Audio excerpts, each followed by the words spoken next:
Hello दोस्तों, आप सभी का स्वागत है आपके अपने परिवार Akhilesh education centre YouTube channel पर। दोस्तों, हम लोग क्लास 11th की फिजिक्स पढ़ रहे हैं, जिसमें जो अपने चैप्टर का नाम है वो है गति के नियम। गति के नियम में हम लोग कुछ टॉपिकों पर चर्चा कर चुके हैं और उसी क्रम में आज का जो अपना टॉपिक है उसका नाम है घिरनी।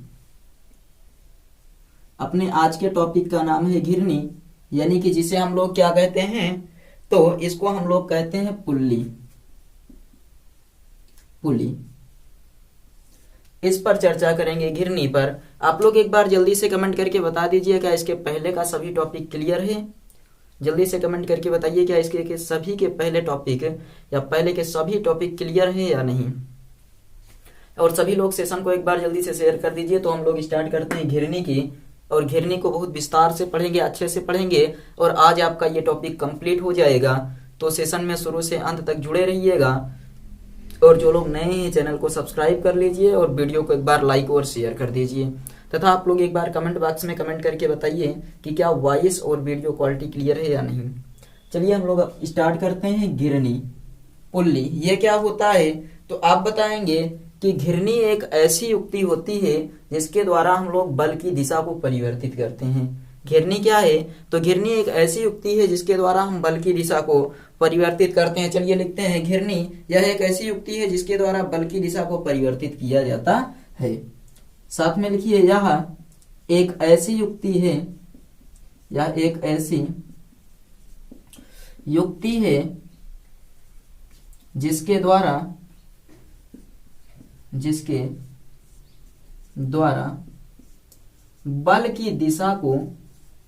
दिशा को परिवर्तित किया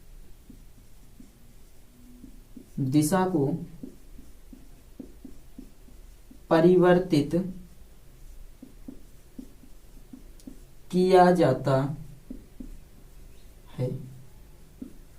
घिरनी एक ऐसी युक्ति है जिसके द्वारा बल की दिशा को परिवर्तित किया जाता है। ये आपके घिरनी की परिभाषा हो गई कि घिरनी एक ऐसी युक्ति है जिसके द्वारा बल की दिशा को परिवर्तित किया जाता है। अब चलिए यहाँ पर आपको एक नोट पॉइंट में लिखना है कि घिरनी को हम लोग द्रव्यमानहीन एवं घर्षणहीन मानकर चलते हैं। तो आप क्या बताएंगे, घिरनी को द्रव्यमानहीन एवं घर्षणहीन माना जाता है। चलिए लिखिए, तो आप बताएंगे घिरनी को द्रव्यमानहीन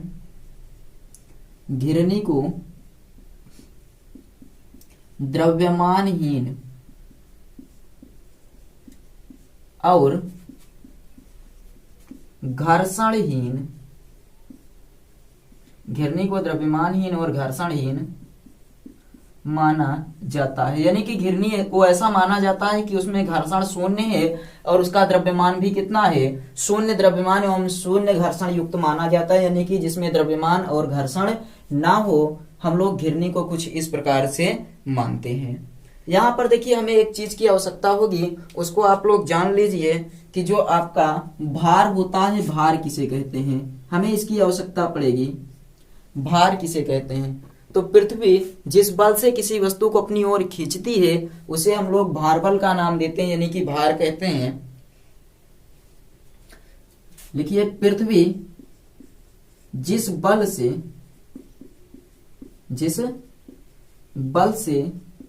किसी वस्तु को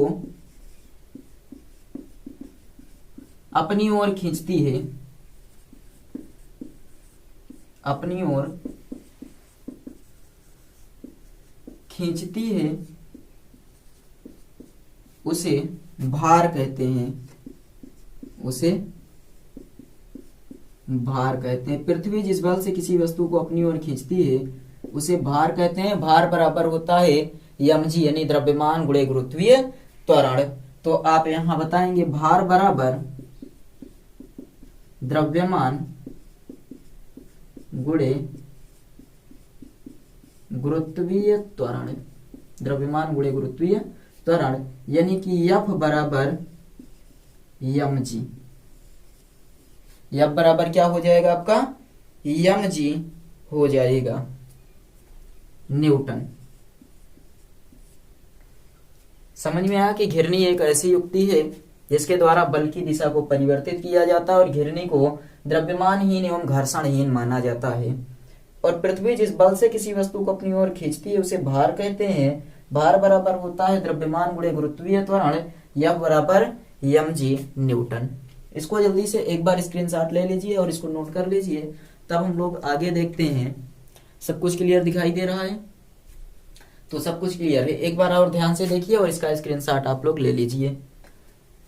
घिरनी यह एक ऐसी युक्ति है जिसके द्वारा बल की दिशा को परिवर्तित किया जाता है। घिरनी को द्रव्यमानहीन एवं घर्षणहीन माना जाता है। और भार क्या होता है? तो पृथ्वी जिस बल से किसी वस्तु को अपनी ओर खींचती है उसे भार कहते हैं। भार बराबर द्रव्यमान गुणे गुरुत्वीय त्वरण यानी F बराबर mg न्यूटन हो जाएगा। बताइए समझ में आया या नहीं? इसका स्क्रीनशॉट ले लीजिए। उसके बाद हम लोग घिरनी पर कुछ व्युत्पत्ति है चर्चा कर लेते हैं। घिरनी का फार्मूला निकालेंगे कि घिरनी किस तरह से कार्य करती है। चलिए स्टार्ट करते हैं। आप लोग व्युत्पत्ति लिखिएगा हेडिंग में, डेरिवेशन जिसे कहते हैं। घिरनी के लिए क्या लिखेंगे? व्युत्पत्ति। तो लिखिए व्युत्पत्ति।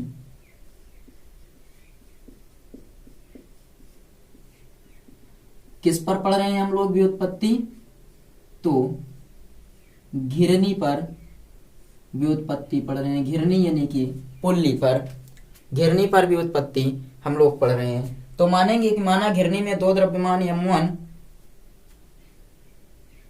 नीचे की ओर और m2 ऊपर की ओर गतिमान है। माना घिरनी में दो द्रव्यमान m1 और जिसमें m2 है, m1 नीचे की ओर गतिमान है और m2 ऊपर की ओर गतिमान है। चलिए अभी हम लोग चित्र से समझेंगे। मानिए माना घिरनी में दो द्रव्यमान, माना घिरनी में दो द्रव्यमान m1 नीचे की ओर व m2 ऊपर की ओर क्या है? गतिमान है। घिरनी में दो द्रव्यमान है जिसमें m1 ऊपर की ओर गतिमान, नीचे की ओर गतिमान है और m2 ऊपर की ओर। जैसे मान लीजिए ये आपकी कोई घिरनी है, इस प्रकार से बनी है, तो इसमें जो भार है आपका, दो द्रव्यमान लटके हैं, एक है m1 और एक है m2। m1 किधर की ओर है? नीचे की ओर, और m2 किस दिशा में है? तो m2 ऊपर की ओर है। ऐसे कह रहा है कि घिरनी में दो द्रव्यमान m1 जो m1 नीचे की ओर है और m2 किधर की ओर गतिमान है? तो m2 आपका ऊपर की ओर गतिमान है। यहाँ आपका जो भार बल लगेगा m1g और यहाँ पर m2g, m2g ऊपर की ओर होगा। और ये आपका डोरी का तनाव बल किधर कार्य करेगा? T बताइए। ऊपर की ओर दोनों दिशाओं में कार्य करेगा। डोरी का तनाव बल T, डोरी का तनाव T ऊपर की ओर ही दोनों कार्य करेंगे। तनाव किधर कार्य करेगा? ऊपर की ओर ही कार्य करेंगे। तो ये इसका चित्र हो गया कि घिरनी में दो द्रव्यमान m1 जिसमें m1 नीचे की ओर और m2 ऊपर की ओर गतिमान है। तो पिंड m1 का हम लोग मुक्त आरेख बना लेते हैं। सबसे पहले यहां पर पिंड m1 का मुक्त आरेख कैसे बनेगा? देखिए मुक्त आरेख आपका ठीक इसी प्रकार से बनेगा। ये वाला है पिंड m1 का मुक्त आरेख। इसी को हमें दर्शाना है कि यहाँ पर देखिए ये अगर m1 है, नीचे दिख रहा है, तो इसमें तनाव बल ऊपर की ओर कार्य कर रहा है T, और mg किधर कार्य कर रहा है? m1g नीचे की ओर कार्य कर रहा है ना। अगर नीचे की ओर गतिमान है तो m1g नीचे की ओर है और तनाव बल किधर है? ऊपर की ओर। तो आई थिंक एक बार हमें चेक कर लेने दीजिए कि नीचे दिख रहा होगा। चलिए नीचे दिख रहा है। नीचे जो आपको यहाँ पर लिखे हैं वो थोड़ा सा बदल कर देते हैं। यहाँ लिखा है m1g। अब इस पर जो बल लगेगा वो कितना होगा? तो पिंड 1 पर परिणामी बल, पिंड 1 पर परिणामी बल F नेट जिसे कहते हैं, F नेट। बताइए ये दोनों विपरीत हैं तो T में से m1g घटेगा। T में से क्या घटेगा आपका? m1g या m1g से T। तो m1g नीचे की ओर है, T ऊपर है, तो आप यहां लिखेंगे m1g minus T। F net कितना होगा m1g माइनस टी, क्योंकि तनाव बल ऊपर की ओर है और डोरी का जो यदि ये नीचे की ओर है तो ये बड़ा होगा, तभी नीचे की ओर आ रहा है, तो m1g माइनस टी कर देंगे। ये आपका हो गया। पिंड m2 का मुक्त आरेख बना लेते हैं। पिंड m2 का मुक्त आरेख, m2 का मुक्त आरेख ये वाला है, देखिए कुछ इस प्रकार से बनेगा m2, जिसमें आपका तनाव बल ऊपर की ओर है और भार बल जो आपका है वो भी कैसा है m2g, ऊपर की ओर ही कार्य कर रहा है। तो आप बताएंगे पिंड 2 पर परिणामी बल, क्या लिखेंगे, पिंड 2 पर परिणामी बल एफ नेट बराबर टी माइनस m2g, क्योंकि ऊपर की ओर जा रहा है तो t में से m2g घटेगा, नीचे की ओर आ रहा है तो m1g में से t घटेगा। ये आपका हो गया पहले पिंड पर परिणामी बल, और ये वाला किस पर हो गया, दूसरे पिंड पर परिणामी बल। अब न्यूटन का द्वितीय नियम आप जानते हैं क्या होता है। अब न्यूटन के द्वितीय नियम से जल्दी से एक बार कमेंट करके बताइए, न्यूटन का द्वितीय नियम क्या था। संवेग परिवर्तन की दर बल के बराबर होता है, या आपको यह बताया गया था कि किसी भी वस्तु के द्रव्यमान और त्वरण के गुणनफल को क्या कहते हैं, बल कहते हैं। m1 का नेट मान कितना हो जाएगा, m1 का नेट बल, पहले पिंड का नेट बल कितना हो जाएगा, F बराबर, या फिर अब न्यूटन के द्वितीय नियम से आप बताएंगे m1 का नेट बल, नीचे दिख रहा है m1 का नेट बल क्या होगा, m1, यानी कि m1 का नेट बल जो है F नेट बराबर m1g माइनस टी है। m1 पर परिणामी बल जो था और नेट बल अब निकालेंगे तो आपका हो जाएगा F नेट बराबर m1a, F नेट बराबर m1a। इसी प्रकार दूसरे पर, क्योंकि F बराबर ma और यहाँ F नेट बराबर क्या आया, पहले के लिए आया है m1g माइनस टी, और यहाँ अब आ गया नेट बल कितना आ गया, F बराबर ma से F1 नेट या F नेट बराबर m1a आ गया। नीचे दिख रहा है या नहीं बताइए। अब यहाँ पर आप देखिए F नेट का मान कितना है, F नेट बराबर है आपका m1g माइनस टी बराबर m1a। इतना समझ में आया कि हमने F नेट के स्थान पर m1g माइनस टी रख दिया और m1a अपने स्थान पर पड़ा है। इसको हम लोग कह देते हैं समीकरण नंबर 1। ऐसे ही अब निकालते हैं न्यूटन के द्वितीय नियम से ही F2 का नेट बल, F2 का नेट बल कितना आ जाएगा, तो F2 का नेट बल हो जाएगा F नेट बराबर m2a, और F नेट दूसरे पर कितना है, t माइनस m2g बराबर m2a। समीकरण नंबर 2 समझ में आया या नहीं बताइए। t माइनस m2g बराबर m2a, सब कुछ देख लीजिए, बगल में खड़े हैं, t माइनस m2g बराबर m2a। अब आप क्या करेंगे, यहाँ समीकरण 1 और समीकरण 2 को जोड़ने पर क्या करेंगे, समीकरण 1 और समीकरण 2 को जोड़ने पर, समीकरण 1 और समीकरण 2 को जोड़ेंगे तो बायां पक्ष जोड़ेंगे m1g minus T plus T minus m2g बराबर m1a प्लस m2a। देखिए ये वाला प्लस में ये वाला माइनस में कट गया, आपके पास बचा m1g माइनस m2g बराबर m1a प्लस m2a। कुछ कॉमन ले सकते हैं, यहाँ पर आपका g कॉमन हो जाएगा, आगे क्या कॉमन हो जाएगा बताइए, g कॉमन हो जाएगा, और उधर क्या कॉमन हो जाएगा, a कॉमन हो जाएगा। g कॉमन ले लीजिए तो आपका बचेगा m1 माइनस m2 बराबर a कॉमन ले लीजिए तो m1 प्लस m2। यहाँ से a अकेले को छोड़िए, इस वाले को नीचे लाइए तो a बराबर आपका हो जाएगा m1 plus m2 by m1 minus m2, और बगल में क्या हो जाएगा g। ये आ गया आपका a का मान, a बराबर कितना आ गया, m1 प्लस m2 बटे m1 माइनस m2 इंटू जी।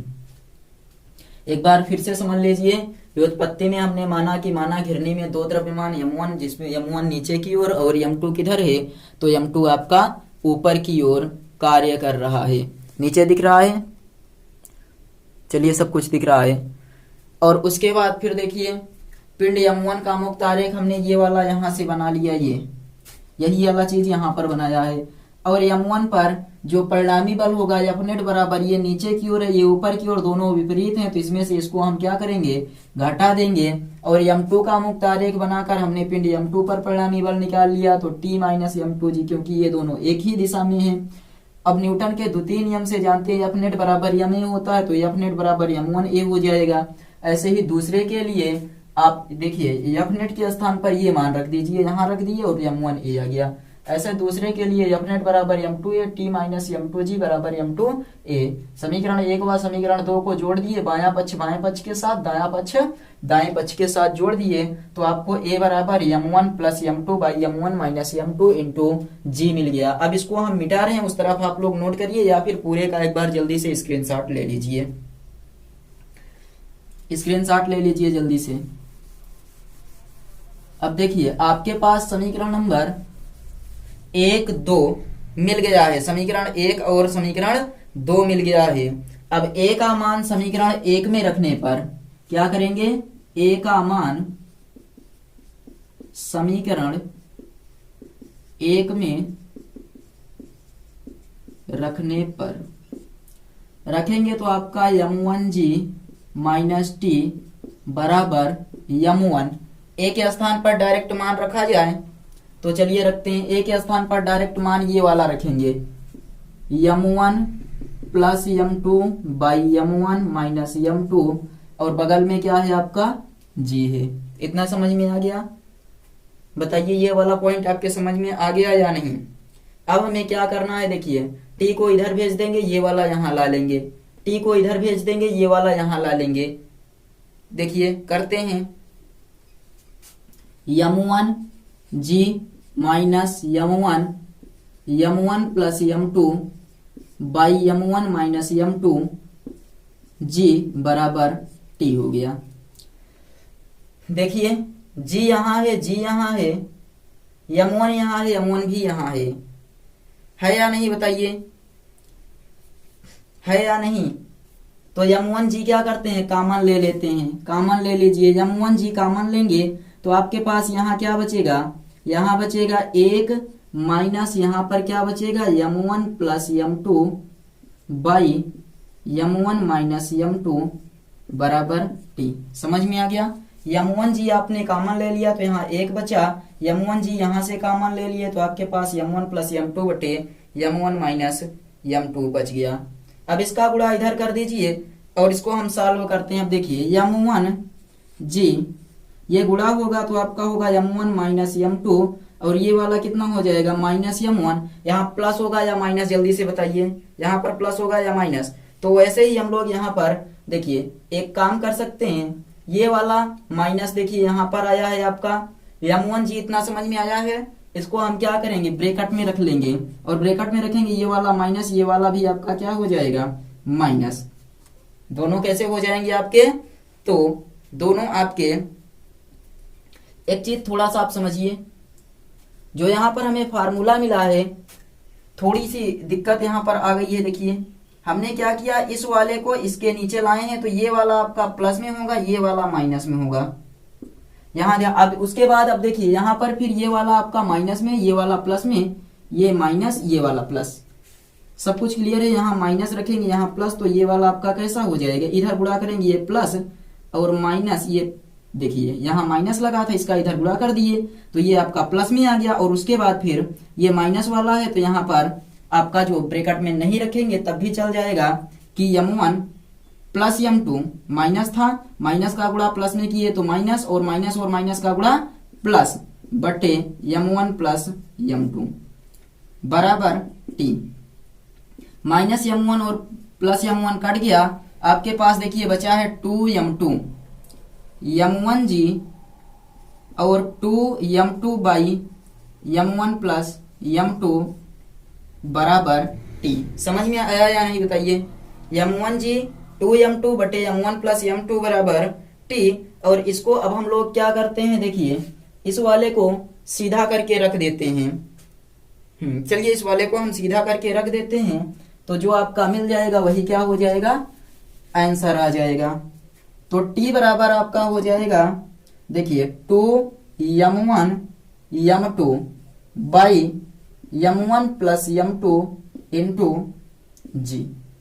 ये डोरी का तनाव बल बराबर आ गया, टी बराबर आ गया कितना, 2m1 m2 बटे m1 प्लस m2 इंटू जी। बताइए ये समझ में आया या नहीं, बताइए समझ में आ गया? जल्दी से आप लोग एक बार कमेंट करके बताइए क्या सब कुछ समझ में आया। यहां हमने क्या किया, देखिए इस वाले को ला लिए इसके नीचे, तो ये प्लस में आ गया और उसके बाद ए बराबर आपका बच गया, और ए बराबर हमने समीकरण 1 में रख दिया। तो समीकरण 1 में रखकर जब इसको हमने हल किया तो हमें प्राप्त हुआ कि टी बराबर 2m1 m2 बटे m1 प्लस m2। चलिए अब हम लोग इसको आप लोग नोट कर लीजिए इस तरफ वाला, आगे चर्चा करते हैं अगले टॉपिक पर। अगला आपका क्या टॉपिक है उसको देखिए, तो अगला है अपना लिफ्ट। अगला क्या टॉपिक है, तो अगले टॉपिक का नाम है लिफ्ट। जल्दी से आप लोग कमेंट करके बताइए लिफ्ट किसे कहते हैं, या दैनिक जीवन में कितने लोगों ने लिफ्ट को देखा है या लिफ्ट का आनंद लिए हैं। जल्दी से कमेंट करके बताइए कितने लोग लिफ्ट का आनंद लिए हैं। परिभाषा हम बता रहे हैं कि लिफ्ट एक ऐसा उपकरण है, या लिफ्ट एक ऐसा उपकरण है जिसकी सहायता से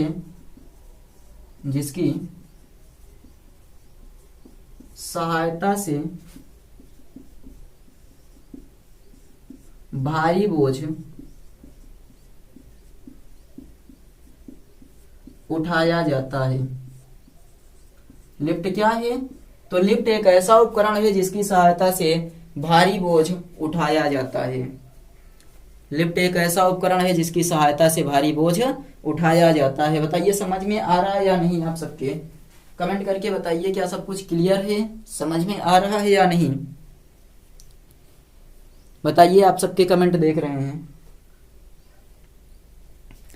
अब आगे देखिए, लिफ्ट तो हो गया कि लिफ्ट एक ऐसा उपकरण है जिसकी सहायता से भारी बोझ उठाया जाता है। इसमें आप नोट पॉइंट में बताएंगे, कई नोट आपको लिखना है, लगभग 2-3 नोट।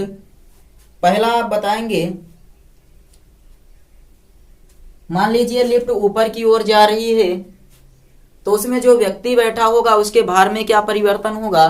तो आप लिफ्ट ऊपर की ओर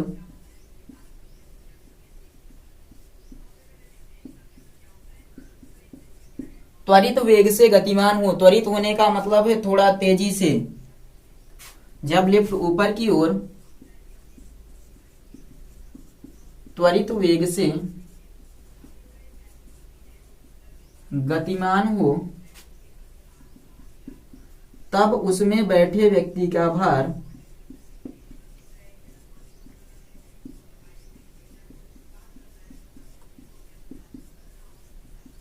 बढ़ा हुआ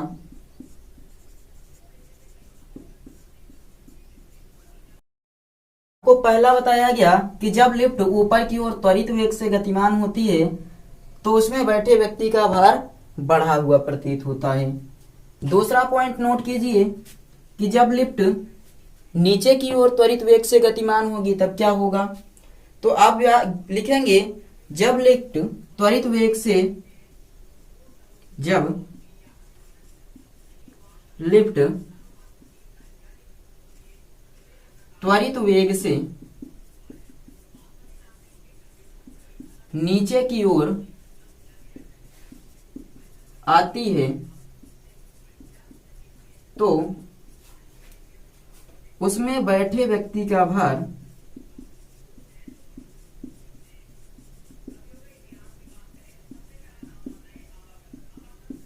घटा हुआ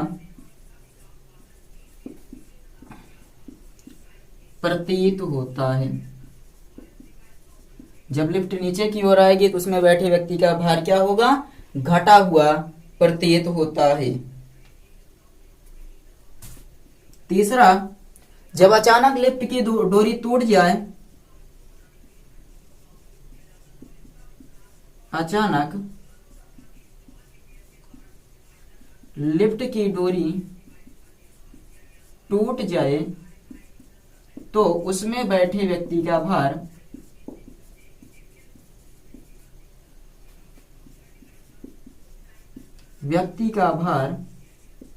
एकाएक शून्य हो जाता है,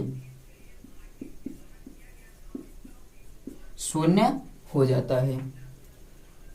जब अचानक लिफ्ट की डोरी टूट जाए तो उसमें बैठे व्यक्ति का भार एकाएक शून्य हो जाता है।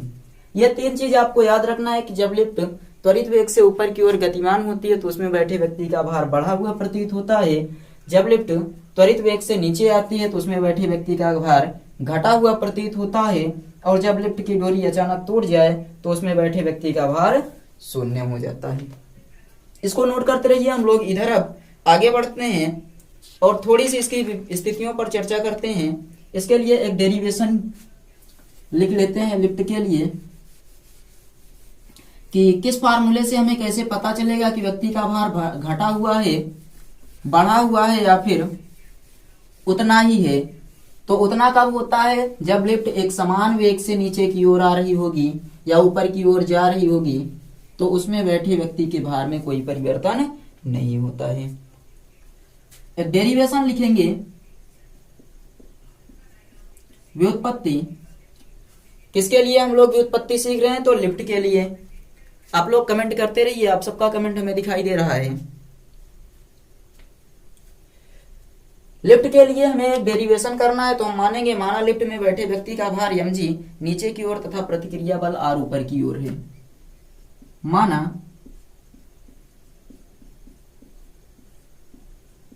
लिफ्ट में बैठे व्यक्ति का भार mg नीचे की ओर तथा प्रतिक्रिया बल कैपिटल R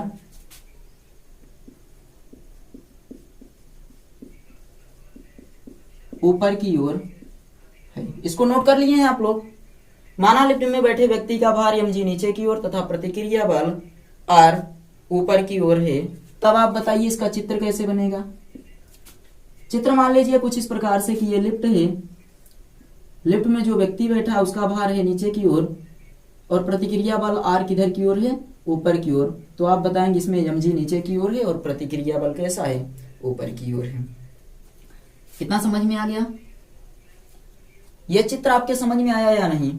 तो इसके बाद आप क्या बताएंगे कि यहाँ पर जो नेट बल है वो कितना होगा? नेट बल कल तभी आपको इसके पहले, ठीक इसके पहले बताया गया है कि अगर नीचे की ओर mg हो, प्रतिक्रिया बल ऊपर की ओर हो तो नेट बल हम लोग क्या करते हैं बताइए। नेट बल यहाँ पर हम लोग लिखेंगे एफ नेट बराबर r माइनस mg, प्रतिक्रिया बल माइनस भार बल। और अब हम लोग क्या करते हैं, न्यूटन का द्वितीय नियम यहां पर लगा देते हैं तथा न्यूटन के गति विषयक द्वितीय नियम से एफ नेट बराबर क्या होता है? तो यम ए होता है। एफ नेट बराबर क्या होता है? यम ए। यहां पर क्या करेंगे, दोनों का मान देखिए, एफ नेट है तो यहां लिखेंगे r माइनस एम जी बराबर यम ए। r माइनस एम जी बराबर यम ए। और r बराबर क्या हो जाएगा आपका? r बराबर हो जाएगा एम जी माइनस यम ए। r बराबर कितना आ जाएगा? तो ये वाला देखिए माइनस है तो आपका ये प्लस में हो जाएगा। पहले एक प्लस में था, ये वाला भी इधर गया तो r बराबर एम जी प्लस यम ए। r बराबर एम जी प्लस यम ए। यदि पिंड आपका स्थिर है, यानी कि पिंड में कोई त्वरण उत्पन्न नहीं है, तो यहां आप बताएंगे यदि पिंड स्थिर है अतः ए बराबर कितना? 0, तो r बराबर आपका हो जाएगा mg प्लस यम गुणे 0, यानी कि r बराबर कितना? mg आ जाएगा। अगर पिंड आपका स्थिर है तो r बराबर कितना आ जाएगा, mg। और उसके बाद आप क्या बताएंगे कि यदि पिंड स्थिर होता है, यानी कि पिंड कोई हलचल ना कर रहा हो, आदमी उसमें लिफ्ट में कूद ना रहा हो या इधर उधर ना टहल रहा हो, तो उस व्यक्ति का भार क्या होगा, ना तो बढ़ा हुआ प्रतीत होगा ना तो घटा हुआ। यानी कि जब पिंड स्थिर होता है तब उसके भार में कोई परिवर्तन नहीं होता। इस फार्मूले से आप बताएंगे कि जब पिंड स्थिर होता है तब उसके भार में कोई परिवर्तन नहीं होता है। जब पिंड स्थिर होगा तब उसके भार में कोई परिवर्तन नहीं होता है। आप लोग बताइए ये चीज समझ पाए हैं या नहीं, कि जब पिंड स्थिर होगा तब उसके भार में कोई परिवर्तन नहीं होता है।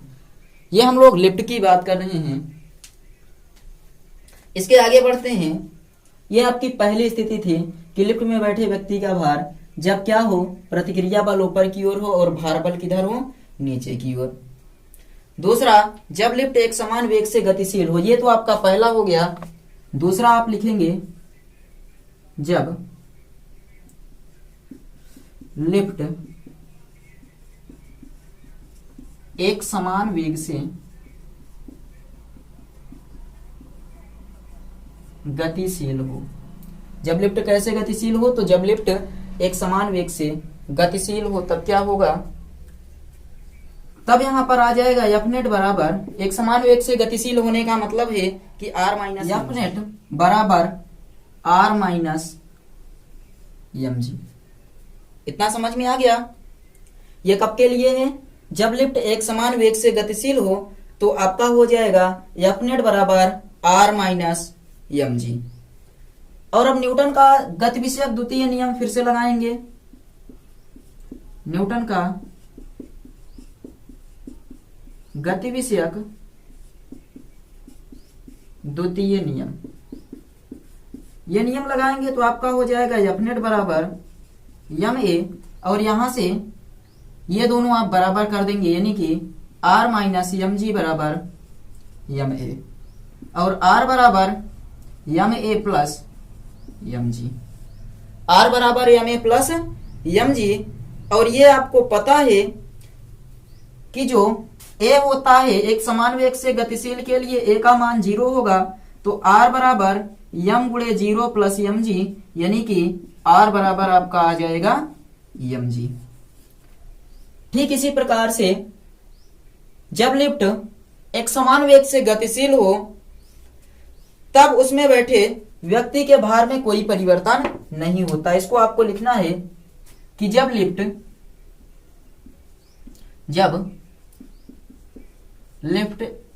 एक समान वेग से गतिशील हो, एक समान वेग से गतिशील हो, तब उसमें बैठे व्यक्ति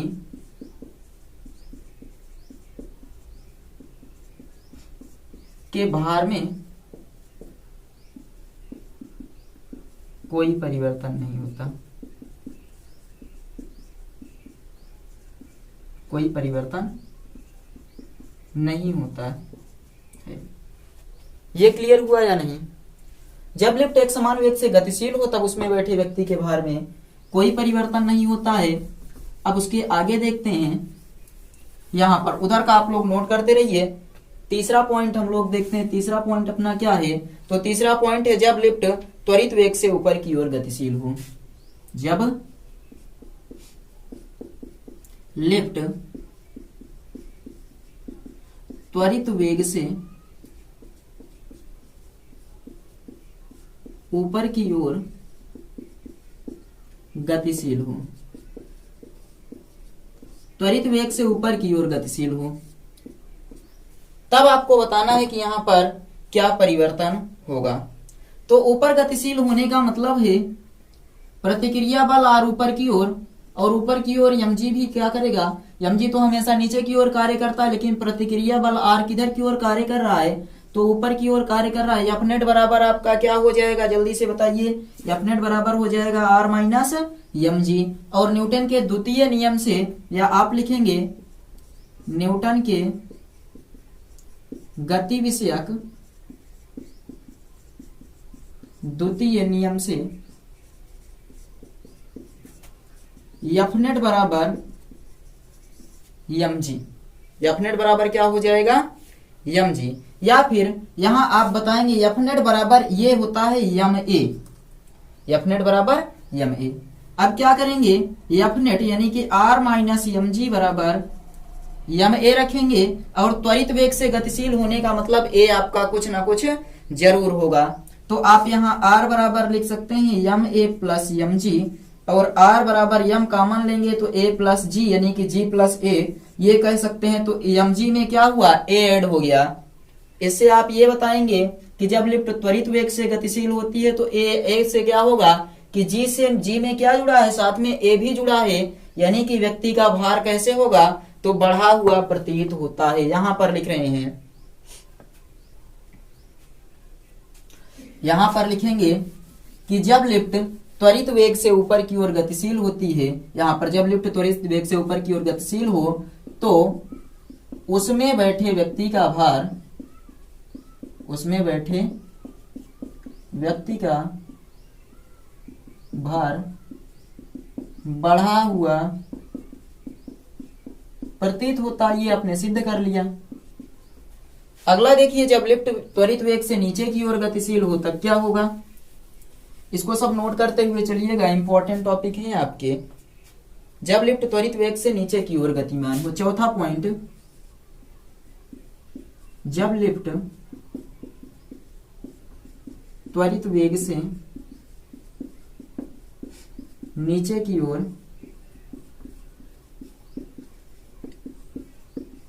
गतिमान हो, जब लिफ्ट त्वरित वेग से क्या हो, नीचे की ओर गतिमान हो, तब आप लगाएंगे m g minus r. F net बराबर एम जी माइनस आर। और न्यूटन के गति विषयक द्वितीय नियम से, न्यूटन के गति विषयक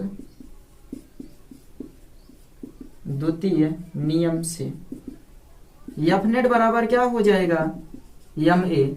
तो एम जी माइनस आर बराबर M a, m g minus r बराबर एम ए। और यहां से आर बराबर आपका क्या हो जाएगा, जल्दी से बताइए।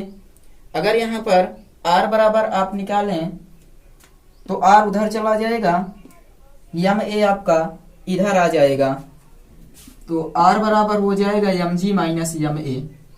आर बराबर एम कॉमन ले लीजिए, जी माइनस ए, और जी में से ए घटाया जा रहा है, इसका मतलब है कि व्यक्ति का भार घटा हुआ प्रतीत होता है। जब लिफ्ट त्वरित वेग से नीचे की ओर गतिमान हो तो उसमें बैठे व्यक्ति का भार,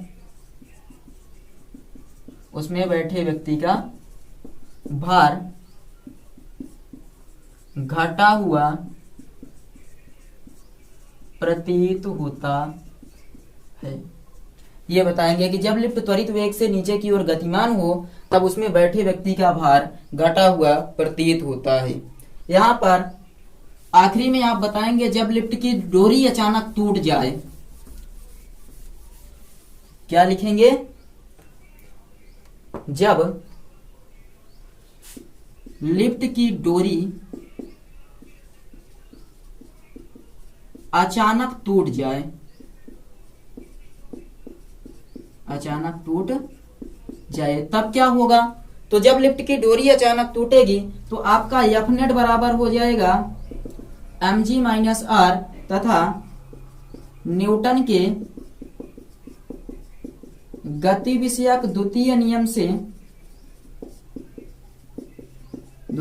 से आपका हो जाएगा एफ नेट बराबर एम ए, और यहां से एम जी माइनस आर बराबर एम ए, आर बराबर m g minus m a. यहां कॉमन लेंगे तो एम जी माइनस ए हो जाएगा। इतना समझ में आया कि एम जी माइनस ए हो जाएगा। और आप कह रहे हैं कि लिफ्ट की डोरी अचानक टूट जाए, यानी कि जो जी है या ए बराबर जी हो जाए, ए बराबर जी, तो आर बराबर एम जी माइनस जी, यानी कि यहां पर देखिए आर बराबर एम जी में से जी घटेगा 0, यानी आर बराबर क्या हो जाएगा 0। क्या हो जाएगा आर बराबर 0। तो आर बराबर 0 होते ही उसमें बैठे हुए व्यक्ति का भार, अतः उसमें या लिफ्ट में बैठे व्यक्ति का भार 0 हो जाएगा। उसमें बैठे व्यक्ति का भार क्या हो जाएगा 0 हो जाएगा। तो एक बार जल्दी से आप लोग अब कमेंट करके बताइए कि इसमें से कौन सा टॉपिक है जो आपको अभी तक नहीं समझ में आया, क्योंकि ये चैप्टर आपका कंप्लीट हो चुका है। अब हम लोग आगे बढ़ेंगे और अगले चैप्टर में देखेंगे घर्षण वाला चैप्टर। तो आप लोग इसको जल्दी से कमेंट करके बताइए क्या इसमें कोई समस्या है। किसी को भी अगर कोई समस्या हो तो कमेंट करके बताइए। और अभी तक अगर आप लोग सेशन में जुड़े हुए हैं तो सेशन जरूर पसंद आया होगा, प्लीज लाइक कर दीजिए। आप लोग वीडियो को देख लेते हैं लेकिन चैनल को सब्सक्राइब नहीं करते हैं तो सब्सक्राइब कर लीजिए और वीडियो को सब लोगों तक पहुंचाइए और सब लोगों को बताइए भी कि जुड़ा करें सेशन में। चलिए हम लोग अब मिलेंगे अगले वीडियो में, तब तक के लिए बाय।